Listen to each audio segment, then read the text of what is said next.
Hi everybody, it's Leah with Family Heritage Living.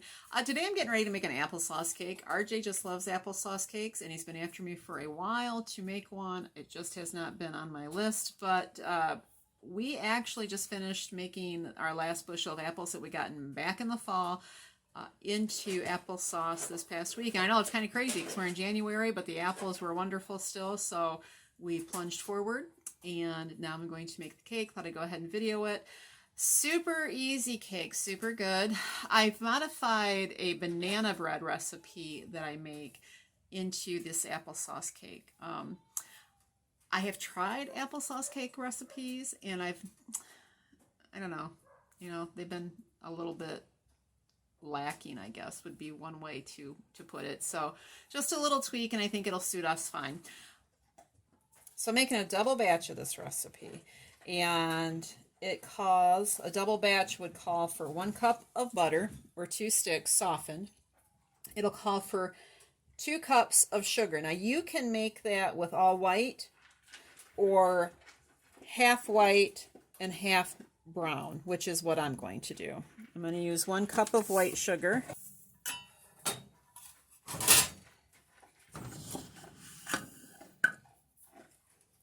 And you know, if your applesauce is sweetened, you can feel free to cut back on that sugar by a half a cup or so.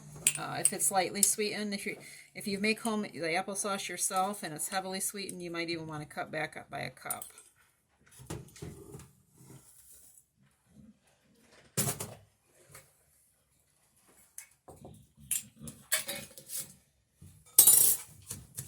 So you're just gonna kind of blend that together. I'm going to get ready to put my eggs in, and that's where I will whip it.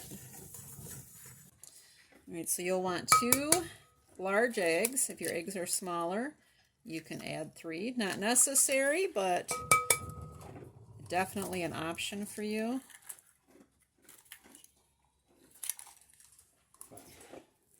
All right, so you're going to blend this in. And you really don't need, if you've got one of those food processors or whatever, you really don't need that. This doesn't have to be blended smooth or anything like a cake. You're not really aerating it.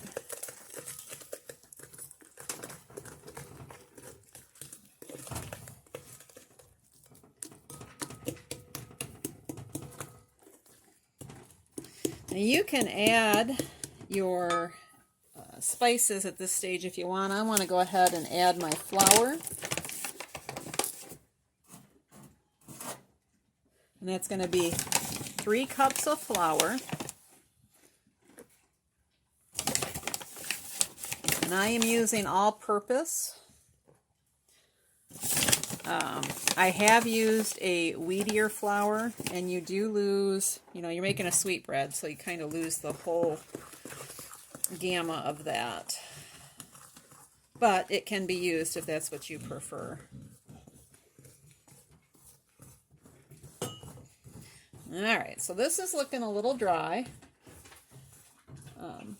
and the funny thing is we're going to go ahead and add a little bit of our applesauce just before I stir in the rest of my flour.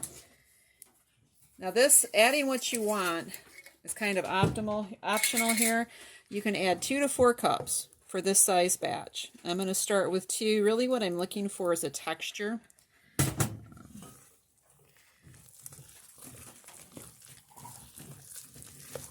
I'm looking for a finished texture of something that's a little bit, that's this loose or a little bit looser, and I'll know more once I get my other flour added in. The banana cake that I make actually calls for a little bit of water, and it is phenomenal. I haven't made actual banana bread in 2 decades since I started making that cake. Now see, I could keep it at this texture, and that would be fine. I'm going to add my spices in and make my decision if I want to go ahead and add any more of the applesauce. Calls for ginger, about a teaspoon for a single batch, and since this is a double, I'll add 2. maybe a little more. Same thing for ginger. 2 teaspoons for this size batch. That's a 1.5 teaspoon measure.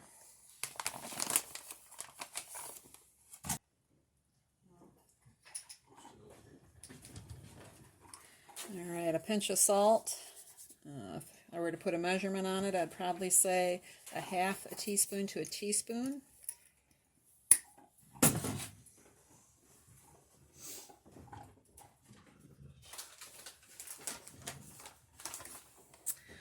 Okay, so I'm going to put in 1.5 teaspoons of baking soda.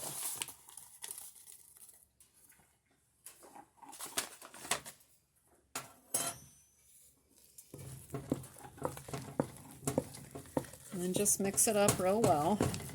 Now you can cook this in a 9x13, a regular cake pan. I really prefer to cook these type of breads in a cookie sheet, and that's because I don't want the outside, I want it a nice golden brown, but I don't want it any darker than that to where I have to cook it longer because the inside has to cook longer. So I just always prefer a cookie sheet.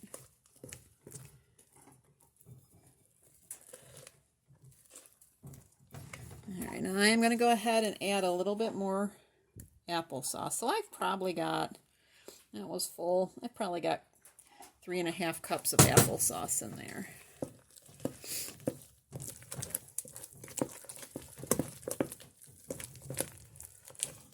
And that's a really good texture for this bread.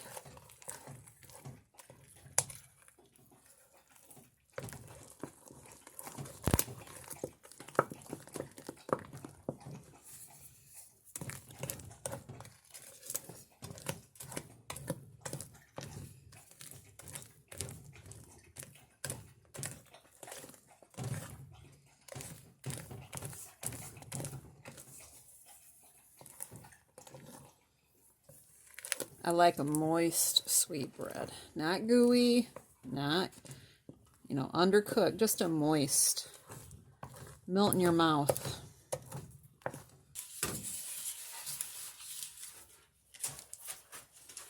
All right, so now it's time to put it in the pan. Now you can add, if you want, you can add a cup of raisins to this bread.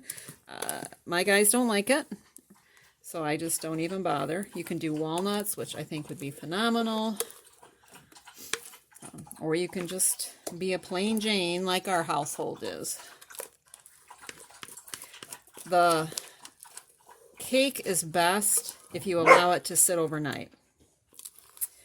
The flavors mingle together better.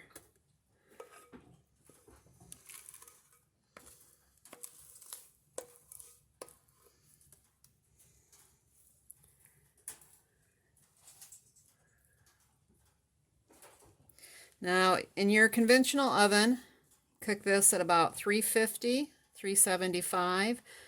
I'm going to guess, and I can only guess here, guys. I apologize, but I'd say for about 30 minutes. I'd check it maybe after 20. You might even need to go 45 minutes, but just do it until the center's done, and depending on what size pan you cook it in. Okay, so I have pulled this out of the oven. Here I am. I'm eating it, and the steam's coming off of it. And I'm laughing because I told you guys that it's better if you can wait for it to cool off for a day or so. But it's really just too good not to dig into, especially if you've got a sweet tooth. Let's see here. Okay, I don't know if you can see that texture. It's just really light and flaky for a cake, for a sweet cake.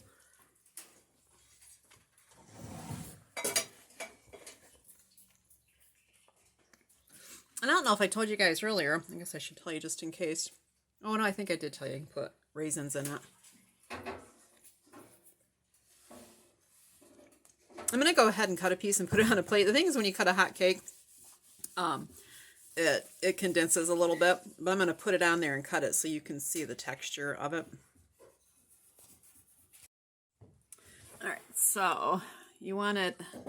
Of course, I cook in a wood stove. A little bit harder to control the temperature, and it got a little bit browner on the edges than I like, but this is about what color I like the top of my sweetbreads. And if I cook it in anything thicker, then it kind of dries out. And I do not like it dry at all.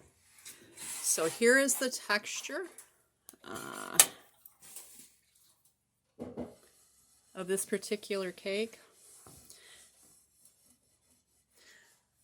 You can see real moist, but it's thoroughly cooked, and it's just delicious. Okay.